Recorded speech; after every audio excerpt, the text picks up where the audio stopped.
of, or in the month of February, but every day in our lives. But because it is a month of love, we're going to talk about love. Love, because there's so many kinds of showing love to one another.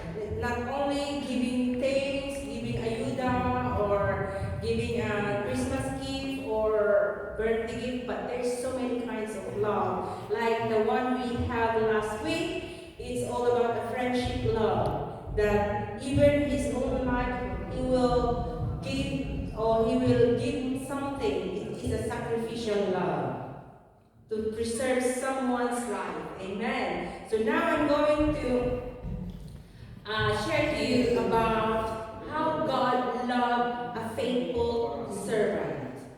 We are all faithful here. So let's just pray. Father God, in the name of your Son, Jesus Christ, our Lord and our Savior, we come unto you, Father God, knowing still, Father, in our hearts and our lives, that you are the King of Kings, you are the Lord of Lords. We lift up your name on high, Father, because you are worthy. You are worthy to be praised. You are worthy to give all the highest honor, all the highest adoration, all the highest thanksgiving that comes from our hearts. So we thank you for giving us opportunity, Father God, to speak everything that every Father God, every good thing, it belongs to you, Lord. We thank you. Giyaman kami, O Apo, giyaman kami. May kami kasi papakumbaba Apo, tumatawad din ka, itutulong mo, papakawan mo titunggal may sa pakawan mo Apo, dahil ginagpasulan mi, nagkurangan mi, nagkahuyan mi.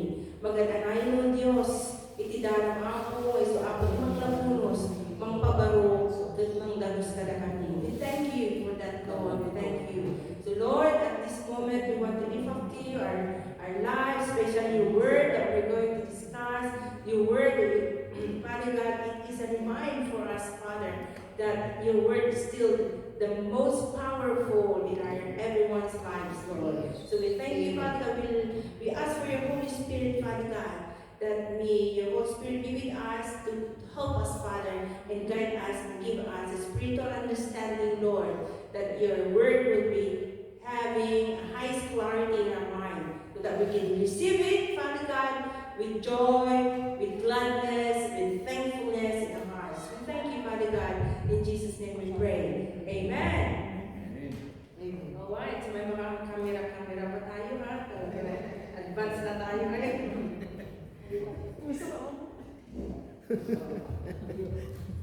Okay, absent kasi wala kayo sa picture. Wala kayo. Okay, our Sunday school. So, I choose this one. The life of, who is that again? Who is the person who asked for another, who is that person, okay, in the Old Testament who asked for God to heal him and to add his life. Actually, he didn't ask to add his life, but he reminded the Lord, remind God what he has done from the past of his life. So who is this again? From Isaiah 38 verse 1. And also we could find this one because I read it in 2 Kings verse 20. Chapter 20 verse 1 to 6 and Isaiah 38 verse 1 to 6. The same person, the same explanation, the same verse. No one, walang pinagkaiba po. Okay, so basahin po natin mula po sa yung title niya muna. It says that, when God says, I will add 15 years. So when God says, God will add your life 15 years. So what will be the lesson that we're going to, ano yung magpupulot nating leksyon dito? Welcome po, Nanay! Nanay po rin! Balita po namin marami po kayong pagpapala. So patuloy po ay pagpalain ng Diyos. Amen. So, here, from Isaiah 38, verse 1 to 6, we're going to read it. It is the life of Hezekiah. Okay. In those days, Hezekiah became ill. So talagang malubha yung kalagayan niya. It was at the point of death. Wala na talaga. Gaya ng balita kanina, si Nanay Omya, ay talagang paano na siya. Paubos na yung, sabi na, panahon niya dito. Welcome, welcome. I think we have a guest from Romania. Yeah. She's come down. Oh, yeah. Welcome. Okay. Romania. Okay. Will you take your seat, madam? Dumadami tayo, dumadami. Okay, so let's do it again. From Isaiah 38, verse 1 to 6, the word of God says, in those days, Hezekiah became ill and was the point of death. The prophet Isaiah, son of Amos, alam ko natin si prophet Isaiah, okay, he's a prophet, he's son of Amos, went to him and said, this is what the Lord says, put your house in order because you are going to die. You will not recover. Pag ito yung nabalitaan ninyo at prophet yung nagsabi sa inyo, maaaring ayaw nyo itong balita. Nakakasakit ito ng damdamin, saka nakakabigla. Kung may high blood pressure ka, baka mamaya, hindi ng minuto, baka segundo, mawawala ka na. Pero dito, Hezekiah turned his face to the wall and prayed to the Lord. Tingnan natin, talagang, alam niyo pag nananalangin tayo, ganun tayo hindi sa dami ng tao. Remember, Lord, how I have walked before you faithfully with wholehearted devotion and have done what is good in your eyes. And Hezekiah wept bitterly. Talagang nagsaun kumadi pa nagsaindog na. Then the word of the Lord came to Isaiah. Go and tell Hezekiah, this is what the Lord, the God of your father David says. I have heard your prayer and seen your tears. I will add 15 years to your life. And I will deliver you and this city from the hand of the kings of Assyria. I will defend this city. Bless the name of the Lord and his word. Okay. So King Hezekiah on the time received a message that no one wants to hear. Sinabi kanina, walang gustong makarinig ito, walang gustong makatanggap ng ganitong balita. Kung magsabi, set your house in order, for you shall die and not live. Ano po na ibig sabihin nito? Ibig sabihin, kasi hari siya. Ayusin mo na yung mga mana ng mga anak mo, ayusin mo na yung kaharian mo, ayusin mo na kung kanino ipapamana yung mga silver mo, yung mga gold mo, yung mga diamond. Ito ang ibig niyang sabihin. So, set your house, ayusin mo na kasi hindi na magtatagal ang buhay mo. So, it was final. Final na talaga, wala na talaga. No appeal. Hindi ka pwedeng umapil na, hindi pwede yan. Hindi ba pwedeng ano na lang, ganito, hindi. Hindi siya nagsalita. No medicine. Hindi binanggit dito na mayroon pang kagalingan. O kaya mayroon pang, sabi natin mga gamot na dapat niyang lulunin, kainin. Lulunin, iba na yun, iba yung lulunin. Sir, no second opinion. Yet what happened next, okay, ano ba yung sunod na nangyari dyan? What happened next remind us that God is not limited by human timeline. Alam niyo, tinitingnan kanilang madaling araw yung human timeline. Ang ibig sabihin nito, wala po sa kamay ng tao yung yugto ng buhay ng tao. Wala doon, wala sa doktor. Ang ibig sabihin, kung anong sinabi ng doktor sa iyo, ano ang predict sa iyo, hindi yun nang gagaling sa doktor. Ibig sabihin, uulitin ko po, ang panahon ng buhay ng tao, yung yugto ng buhay ng tao ay wala sa kamay ng parehas ng tao. Amen. Nasa Diyos yan. Okay. So, Hezekiah, tingnan natin kanina. Okay. Hezekiah turned his face to the wall and prayed. He did not argue with God. Maski doon kay Isaiah, hindi siya nakipag-argue na, ikaw, huwag mong sabihin sa akin na, kasi alam mo naman, yung sa Proverbs 18, verse 20 na, death and life is in the power of tongue. Hindi siya nakipag-argue at the time. So, he turned his face to the wall and prayed. He did not argue, he did not blame, okay? Wala siya sinising tao,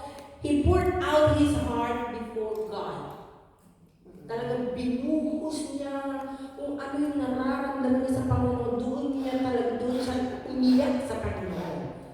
Okay? He poured out his heart to God. His faithfulness, pinaalala niya talagang, Lord, remind me, I was a very faithful servant. Sinabi niya sa Panginoon, yung luha niya, yung dependence niya, ibig sabihin, nakasalalay siya sa Panginoon at that time. And sa verse 38, verse 3, di ba, napakasakit yan, and Hezekiah wept bitterly. Alam niyo, bitterly, hindi talagang inuulitin ko yun. Sa Ilocano, din sa sesbog na talaga, nasa ulo. Di ba, napakasakit yun. Ikaw ba naman sabihin ka na gano'n? So, before Isaiah even left the palace courtyard, kasi dapat alis na siya doon kasi nga yun ang nangyari. Ayusin mo na lahat yung kaharian mo, kayamanan mo, mga anak mo, yung mga manahin. Ibig sabihin, God reversed the verdict. Tingnan mo, talagang binaliktad ng Diyos yung sinasabi dito na you will not, because you are going to die soon, you will not recover. Binaliktad ng Diyos. Kasi sa pag-iyak niya, totoong-totoo yung sinabi niya. So, I have heard your prayer. Sabi niya sa verse 5. Basahin ko natin. I have heard your prayer. I have seen your tears. So, every tears that comes down from our eyes, napipilan yan ng Diyos, nakikita ng Diyos yan. Kaya hindi yan nasasayang. Merong kahulugan ang bawat pumapatak na luha sa ating mga mata. Surely I will add to your days 15 years. Di ba? Napakasarap no? Pero dito, dinagdagan ng Diyos ang kanyang buhay. Of course, pinagaling niya. Kasi wala namang silbi yung dadagdagan ng Diyos yung buhay mo, tapos akitin ka. Di ano nga, dagtang gulay, wala nang pakinabang. So, ibig sabihin no, when the Lord says, I will add 15 years your life, means talagang ibabalik yung dating kalakasan mo, dating sigla mo, dating buhay mo, naglilingkod ka pa lang sa mga doon sa kaharian mo. Kaharian ni Hezekiah. So ano po yung lessons natin from the added 15 years? Tingnan po natin yung lessons na makukuha po natin. Number 1, lessons from the added 15 years. Unang-una po, God controls time, not man. Tingnan sa inyo kanina, ang Diyos, siya ang may hawak ng yugto ng buhay natin. Siya ang may hawak ng panahon natin at hindi tao. Ibig sabihin, doctors may predict. Ito na, sinabi, binigkas ng doktor sa'yo kung ano yung sakit mo, kung kailan ka mabubuhay, 2 months na lang, 3 months na lang, 4 months na lang. Hawak ng Diyos ang buhay natin. So, calendars may limit. Tingnan yung calendar natin, di ba 365 days lang. Pero, huwag natin bibilangin. Naku, 365 days, baka yun na lang yung buhay ko. Hindi. And then, but God holds the clock. Siya ang may hawak na panahon natin, yung oras natin. Pangalawang lesson na makukuha natin, when God added 15 years in your life, prayer moves the heart of God. Di ba nabasa natin kanina, sinabi doon na Hezekiah turned his face to the wall and prayed. So every prayer that we utter to God, He hears because it moves the heart of God. Naaantig niya, maaantig na yung puso ng Diyos sa pamamagitan ng mga panalangin natin. Hindi yun man, kung natin sabihin, napakalayo ang Diyos. Alam niyo, it doesn't matter kung malayo ang Diyos, basta malapit yung puso niya sa atin. That is most matters. Pangatlo pa, ang lesson from that, when God added 15 years of your lives, God adds years with purpose. Hindi yan, dinadagdagan ng Diyos ang buhay natin kung wala siyang layunin. Alam niyo nangyari kay Moises? Kaya niligtas siya ng Diyos? Kasi mayroong layunin. Alam niyo nangyari kay Joseph? Kaya maski ganun ang nangyari sa kanya, binenta siya, naging alipin siya, naging alipin yung mas mababa pa sa alipin. Yung slave. Mas, mas mababa pa doon. God preserved his life because God has a purpose. Ilan yung mga naligtas? Many people. Kaya ang ganun ang nangyari. So, God answers because He has a great purpose in everyone's life. Next po. Lessons from the other 15 years of your life. A delayed death is a call to deeper obedience. Na ano mo dito? Kanina, totoo nga. Pag na-delayed yung kamatayan mo, kasi meron kang tawag na mas deeper pa, mas malalim na pagsunod sa Diyos. Nakita kasi niya. Kaya tayo, pag nadidelayed yung kamatayan natin, ibig sabihin, meron kang tawag to a deeper obedience. Yung napakalalim na pagsunod sa Kanya. Yun yung ano mo, yun yung yun yung pinaka-reward mo. Because the calling that you have is to a deeper obedience. So, sino po yung mga nag-delay obedience dyan? Alam niyo yung ano, if you remember the Air India, diba, nakaka-take off lang, it's just a few minutes, 49 seconds lang. Tapos na-crash na siya, then all except one guy who saved. Alam niyo kung bakit na-delay yung death din niya? Because probably there's maybe there is a purpose. And he has a call to a deeper obedience. Kasi bakit siya lang yung nabuhay? Diba? Napakapalad ng ganung tao. See, God added his life. Hindi natin alam kung ilang taon ang inad ng Diyos sa buhay niya. So maraming ganyan na diba? Maraming mga kwentong ganyan na may mga na aksidente tapos ikaw lang yung nakaligtas o kaya hindi ka nakasakay. So, mga ganung bagay. So, number 5 po, a lesson from if God added the 15 years of your life, there is a hope for those facing impossible situation. Alam niyo mga impossible situation na ito? Yung mga maluluhan, yung sakit, nagkakaroon sila ng pag-asa. Yung mga nawawalan na yung mga sobrang hirap na, tapos pinagkukuhalan yung mga kayamanan mo, wala ka na mapagkukunan, wala ka na mapapagtamnan ng palay, wala ka na mapapagtamnan ng karong sa mga naman. But then, if you read this verse, Isaiah 38 verse 1 to 6, you will have a hope. Magkakaroon ka ng pag-asa. For those who are facing impossible situation, wala na talaga. Gaya ng nakita ko kanina, nag-browse ako ng Facebook kasi kumukuha ko ng mga ibang mga idea. Meron isang mama na nagtitinda siya ng tawag sa atin yung ice lolly, di ba, ice drop? Sabi ng vlogger, tata, anong tinitinda mo? Sabi niya, ice drop. Magkano isa? Itong buko salad ay 25 pesos isa.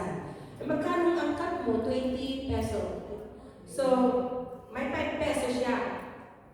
So, magkano nabebenta mo rin saan? Kasi madami, hindi naman nag-isa nagtitinda dyan sa mga sa mga kalye, di ba? Marami din sila. Sabi niya, minsan nakakasampu ako, nakaka-20 ako. Sabi niya, nagtitinda daw niya 20 hanggang 10. 10 hanggang 20. So, yun yung maghapon mo, tatay. Yun lang, sabi niya. Alam mo, tatay, sabi gano'n, may pag-asa ka pa. Kasi nakikita ko sa tinag ng init ng araw, ay nagagawa mo pa rin maghanap buhay. Kasi may pag-asa siya, ibig sabihin na magkakaroon pa rin siya ng benta at meron siyang ibibili ng pagkain ng mga anak niya. Kasi yung anak daw niya grade 11, tapos gusto niya tulungan. So, ibig sabihin, napaka-imposible po na magkaroon pa siya ng mga puhunan na gano'n. So, binigyan siya ng puhunan, binigyan pa siya ng laptop. Diba? So, impossible situation. Sino magbibigay sa'yo ng puhunan mo na 10,000 isang bucket lang ng gano'n. Binigyan siya ng puhunan niya. At maaaring hindi na niya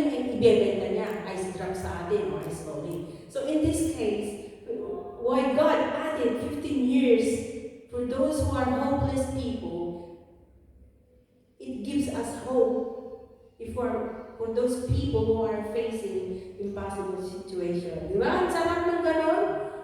Mahihipuin ang Diyos para na magkaroon ka ng ganong blessing. Isa lang sana tayo.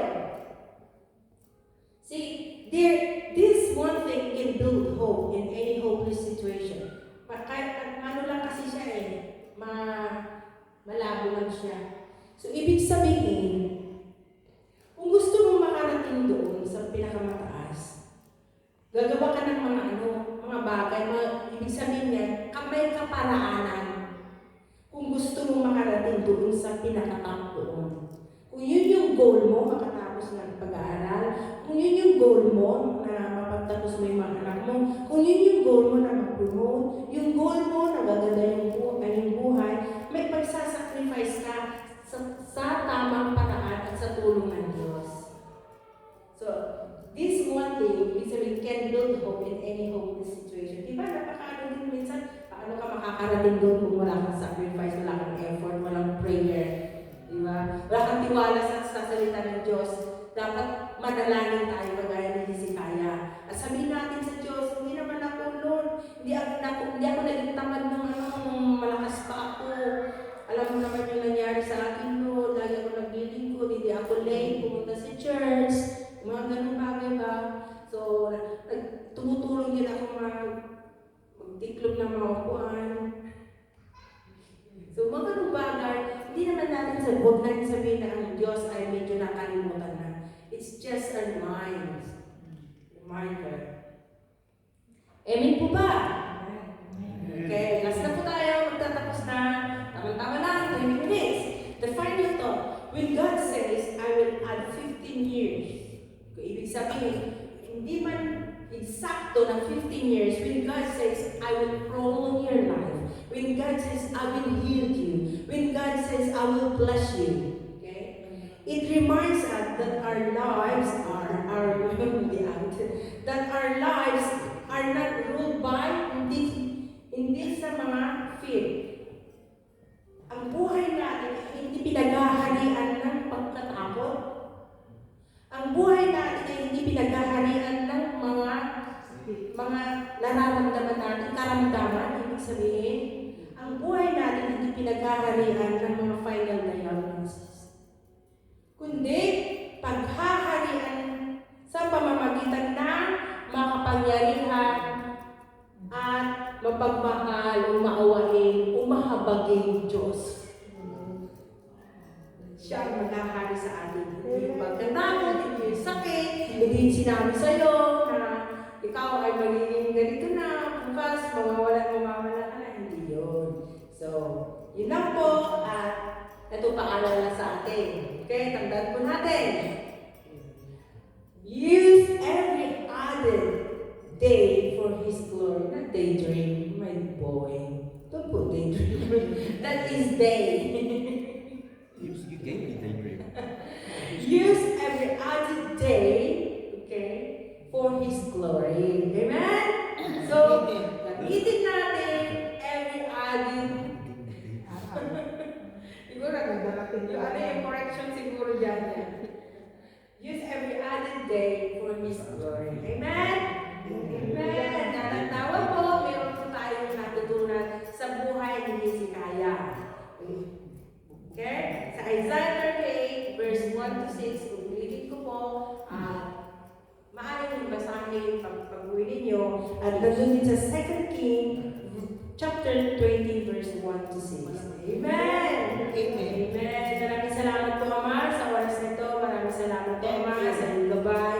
Maraming salamat po, Ama, sa iyong banal na Espiritu, na siya po ang naging guro namin, at siya po ang nagbigay sa amin ng katalinuhan at pangunawa. At binabalik po namin sa inyo kataas-taasang papuri sa pangalan ng Jesus. Amen. Meron pa dadagdag si Pastor? Hindi dadagdag. May mga panahon na your circumstances o mga bagay na hindi natin intindihan. Bakit hindi ba dumating yung pinag-pray ko? Bakit may delay? Bakit wala pa? So nag-algorithm tayo. Ewan ko kung nabasa ko ito o kwento ata ng ating uncle. nagmamadali siya. So, naghihintay ka ng bus. So, parating ang bus, so pinahanan niya. Yung bus hindi huminto. Loko yung amil ko eh, kumukuha ng bato eh. Babatuhin yung likod ng bus. Galit, parang in-expression yung galit. So, cut the story short, wala niya nagawa dahil hindi siya pinintuan. Pwede namang hindi huminto dahil baka puno na. O baka hindi, sadyang hindi na. Hindi na nakita. Dumating yung sumunod na bus. Nakasakay. So dumiretso ang biyahe. Hindi gaano kalayuan. Nakita niya yung bus na tinara niya, nahulog sa bagay. Ang dami niya sa bagay. So sabi niya, ako niya yung lesson. Thank you Lord. No, hindi ko ba? Hindi natin alam kung nakita siya, kasama siya doon sa Hindi ko Ako na sometimes na-impatient tayo. Kung ano yung natin. Siyempre, nagmadali ka. Gusto mo, maganda. Andito na yung answer ng prayer ko, blah, blah, blah. Kasi katulad ko ng tinuro ng ating nagturo na kung dinidelay o dinadagdagan ng Lord ang ating panahon pa, meron siyang hangarin at hangan at mga misyon na dapat natin tapusin. So, thank you sa lesson. God bless. May gusto mo? Ko dati.